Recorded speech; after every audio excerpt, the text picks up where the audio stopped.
This is Pulse of Africa, the face of Ethiopia, the voice of Africa.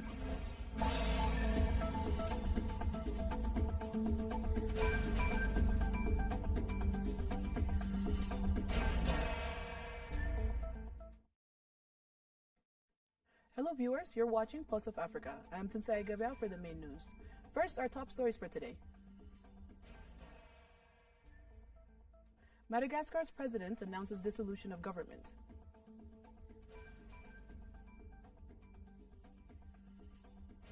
Namibia puts out fire at major national park, minister says.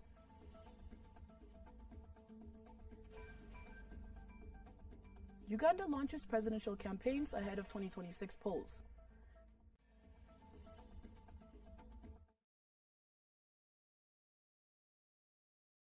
Now, the news in detail. President of Madagascar, Andry Rajoelina, announced the dissolution of the government and promised to appoint a new prime minister within 3 days. I have decided to terminate the duties of the prime minister and the members of the government, he said in a televised address. The announcement followed days of protests in major cities across the country, including the capital, Antananarivo, over frequent power outages and water shortages. Faced with the current situation of instability that the country is experiencing, marked by frustration and anger generated by power and water cuts, I have heard the call of young people and I fully understand their concerns and frustrations, Rajoelina said. He also apologized on behalf of the government for the unmet needs and expectations that have not been addressed.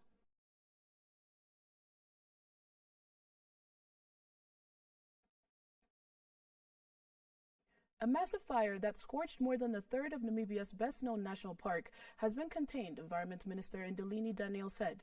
The blaze at Etosha National Park, one of Africa's largest game reserves, broke out on September 22nd and spread rapidly due to high winds and parched vegetation.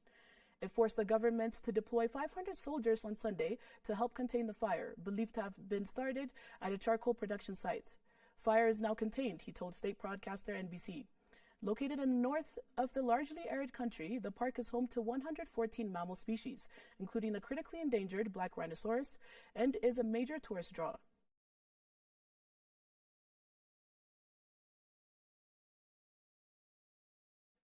Côte d'Ivoire plans to increase its farm gate cocoa prices for farmers by 39% to a record 2,500 CFA francs per kilogram for the 2025-26 main crop harvest, sources at the country's cocoa regulator said on Monday. The main harvest season begins on October 1st and runs until March 2026. The best price we can offer is 2,500 CFA francs per kilo and is already an excellent price, a record for our cocoa producers, an official at the Coffee and Cocoa Council said. Agriculture Minister will officially announce the new price at the season's launch on Tuesday, October 1st.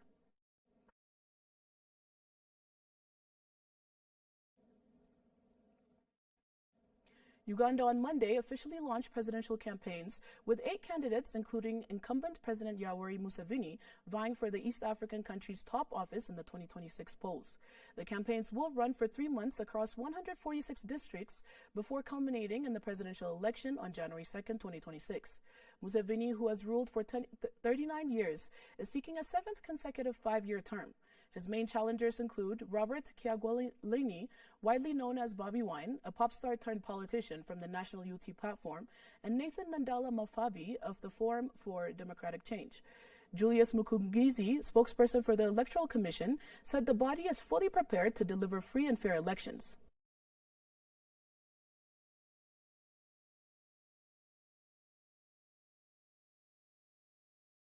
In other news, U.S. President Donald Trump unveiled a 20-point plan to end the Gaza war after meeting Israeli Prime Minister Benjamin Netanyahu at the White House, calling it a historic day for peace. Netanyahu backed the proposal, saying it meets Israel's war aims, while Trump suggested Hamas is also interested. But Hamas officials said they have not received the plan in writing. Trump pledged full U.S. support to Israel if Hamas rejects the proposal, stressing his respect for Netanyahu's stance against the Palestinian state.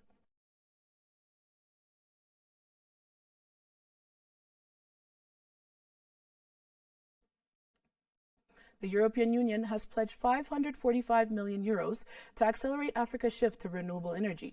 The funding will support projects to expand electricity access, strengthen regional power grids, and boost clean energy production. EU Commission President Ursula von der Leyen announced the package at this Global Citizen Festival, saying Africa's energy choices will shape global climate goals. The project will benefit countries including Cote d'Ivoire, Cameroon, Ghana, Mozambique, and Somalia, where nearly 600 million people still lack access to electricity.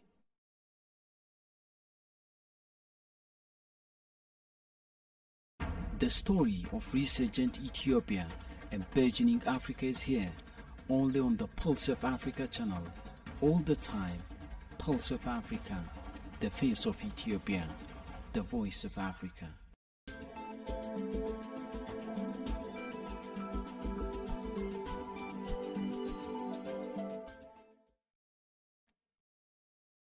Now to business news. Equatorial Guinea will open a new oil and gas licensing round in April to boost exploration and counter dwindling oil output, Minister of Hydrocarbons and Mining Development Antonio Ubru Undu said.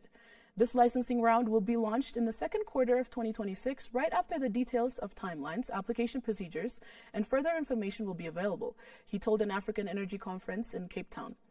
Opening in April and running until November, the licensing round offers 24 blocks, 2 of which are onshore and the rest offshore, said another official.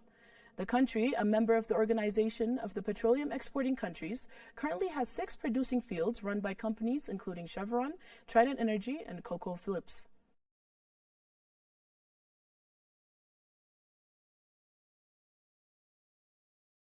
President Donald Trump announced he will impose a 100% tariff on all movies made outside the U.S., claiming the country's film industry has been stolen by other countries.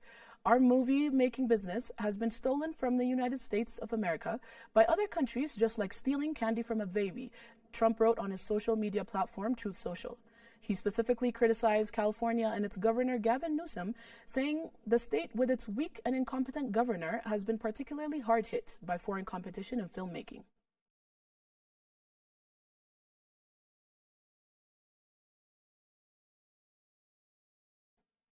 Before concluding, let us provide you with the latest updates on global commodities prices.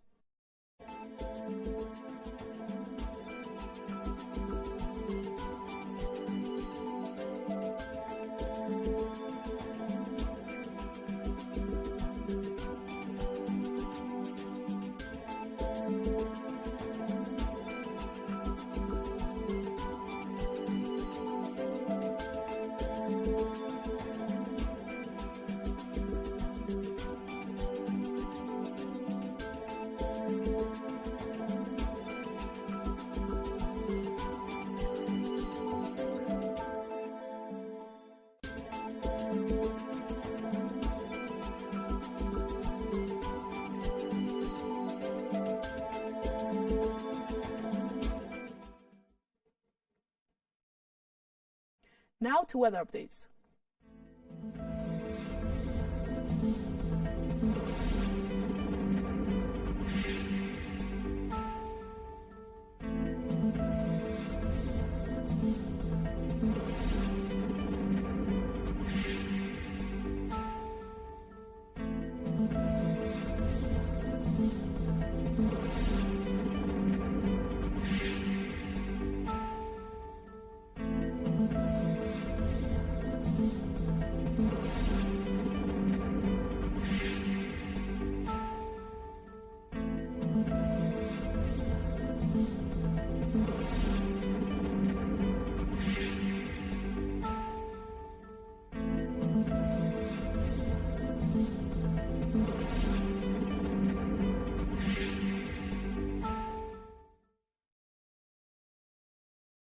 That's all for today, and thanks for watching Pulse of Africa.